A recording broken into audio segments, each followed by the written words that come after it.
Progress report. The art of not giving a fuck. Reality is a reflection of your beliefs. I'm beginning the toughest week. This is what interval training is. I want to talk to you about the art of not giving a fuck, okay? Because it's literally the secret sauce, and it can be understood psychologically. Look at that, man. Staring at me. So people look at me baffled when I'm talking to a camera. Now I know how the Chinese people feel when they're walking around with these fucking cameras. But anyways, so the art of not giving a fuck, ladies and gents, put it like this. When you are attached to some sort of outcome, it needs to happen this way, or I cannot fuck this up. When you start attaching yourself to an outcome, what this does is that it puts pressure on you. And when you put pressure on yourself, your nervous system responds, okay? You start to watch your words, you don't express yourself freely, you hesitate to express yourself, you hesitate to act. And essentially when you hesitate to act, what this shit does is that it fucks up the outcome of whatever it is that you're doing. People are really sensitive to our nervousness. This can be noted by the interaction between men and women. Women are really keen to picking up on nervous guys. If they're being approached and this guy is nervous or they got some sort of hesitancy, women tend to pick that up instantly. They may not define it, but they'll feel the awkwardness and they'll even be responsive to it by disinterest or whatever it may be.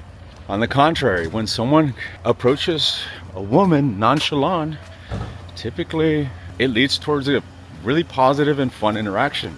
That's a perfect example of how operating in a state of not giving a damn is going to lead towards a positive result. You're not applying pressure. You're not holding yourself back from fully expressing who you are. And that is a huge key to living life to the max, ladies and gents. If there's anything that you should get out of this video, is don't give a fuck. Don't give a fuck about the result. Don't give a fuck about the outcome. Do it anyways. Do it the best you can and be open to whatever result comes forth. Yo, so it is Monday and I'm beginning the toughest week thus far. We are ending the first month of training. I'm feeling strong. Yesterday I had a full body workout. Today's Monday and we got back-to-backs, double days all the way to Saturday.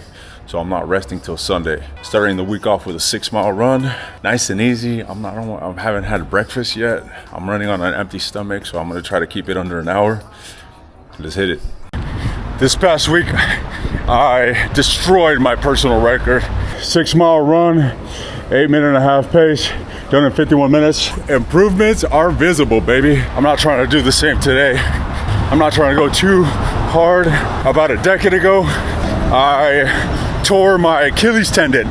I've been feeling it ever since. Never really fully recovered from it, but something you just gotta adapt to.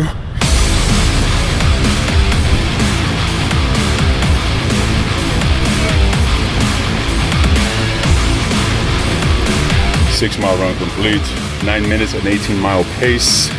Nice and easy. Total time, 55 minutes, 52 seconds. We got some protein. I ordered this bread just for some extra carbs. It's going down, baby.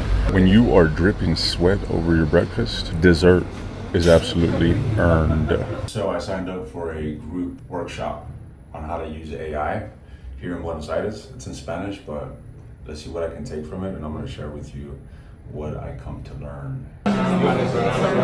Puede leerse cosas de memoria, ¿ok? Entonces como Claude se puede leer a sí mismo cosas. So today's words of wisdom, our reality is based on our beliefs system, okay? Whatever it is that you believe is what your mind is gonna look for to reinforce as reality. For instance, if you believe that you are a piece of shit and that nobody likes you, well, more than likely, you're gonna be coming across people, you're gonna be coming across situations that are gonna be reinforcing that you're a piece of shit and that nobody likes you. Reality is a reflection of your belief system, because what you believe is essentially what's creating your emotion. For instance, you go into a public setting and then you feel some sort of discomfort. What must you be believing to feel that discomfort? Well, you'll come to realize, well, I must be believing that I'm scared or that I'm insignificant or that I'm ugly or rejectable or whatever it may be. You come to realize and analyze this, and you take note of it and you make the change. Another episode of the importance of the art of not giving a fuck. I'm gonna give you an example. Yesterday, I met a girl at a coffee shop. Sitting outside, beautiful girl comes, and I'm in a corner street, right? She's spinning around and looking at the different shops, like wondering where she's gonna go eat, I suppose. Well, we lock eyes, and I'm like, my goodness, this woman. Sure enough, she walks into the coffee shop that I'm at. So I'm sitting next to a window outside. She goes inside. A few minutes pass, I'm eating my hamburger. Mouth full, I look into the window, and this girl's literally sitting down, facing me, looking at me. I catch her looking at me, and she turns away. And at that instant, I was like, oh, hell no. It's a must. I have to go speak to her. But I'm in the middle of eating, right? So I'm like, I'm first gonna eat this shit. And I'm like, damn, I know the longer I wait, the more I'm gonna think about it. I figured that I invite her outside. I was like, you know what? I'm gonna go talk to her, and I'm gonna invite her outside to come sit with me. So I leave my burger right out there, and I go inside, and I'm like, hey, do you speak English? And she's like, no, a little bit. I'm like, Spanish? She's like, no. I'm like, where are you from? She's like, then she come to find out that she's Ukrainian. And I was like, well, I just wanted to come say hi. And she kind of like was having a hard time understanding. And what happened was that I repeated myself, and the situation kind of got awkward. But then she's like, sit. Like, she told me to sit with her, right? So I fucking sat down. And sure enough, right away, the waiter comes with my hamburger from outside. And she's like, here you go, sir. So things lined up beautifully. We ended up having a full conversation for, I don't know, 10 to 15 minutes, right? She was just drinking tea and ordered food to go. Anyways, what I'm getting at is the importance of not giving a fuck. I could have easily talked myself out of that.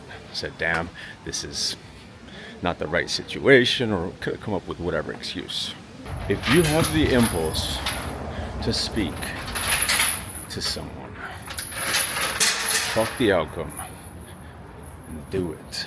Remember that if it's aligned, it's gonna work out and it's gonna flow. And if it's not aligned with you, let it go. It's not gonna work out. It's not meant to be part of your reality. And you have to be okay with that. And that's how you let go of outcomes. That's how you allow things to unfold naturally.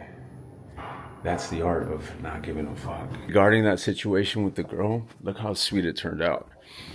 Her phone was dead, and she ended up asking me for my phone so that she can use Google Translator.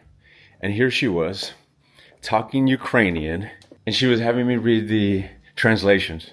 It was such a fun interaction, and we couldn't even communicate directly. We had to use a translator. That's what happens when you follow your excitement, when you follow your curiosity. Like mentioned, I could have easily put some sort of resistance and said, you know what, this is not gonna work out, or this is weird or awkward. But the idea is not to apply any pressure or any resistance, but simply be detached to any outcome and go live in the moment and experience the event and the situation for what it is.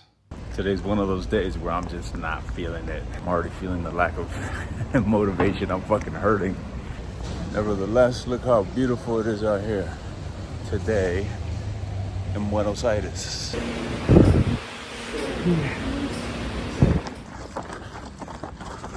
Transition into treadmill, 30 minutes. Progress report is coming in, ladies and gents, from dad bod to fucking Iron Man.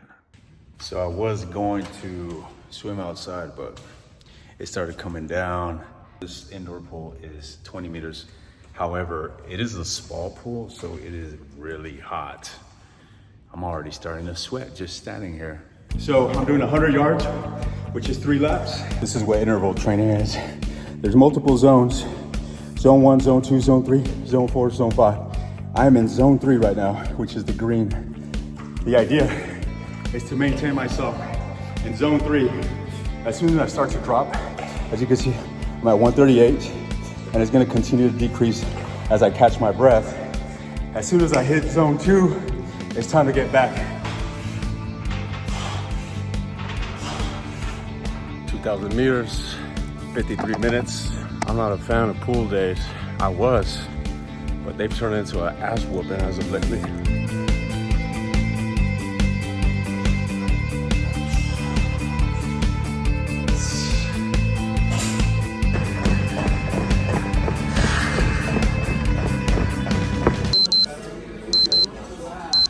Today's gonna be a 1-hour bike, transition straight into a 30-minute run. These brick runs are getting way easier.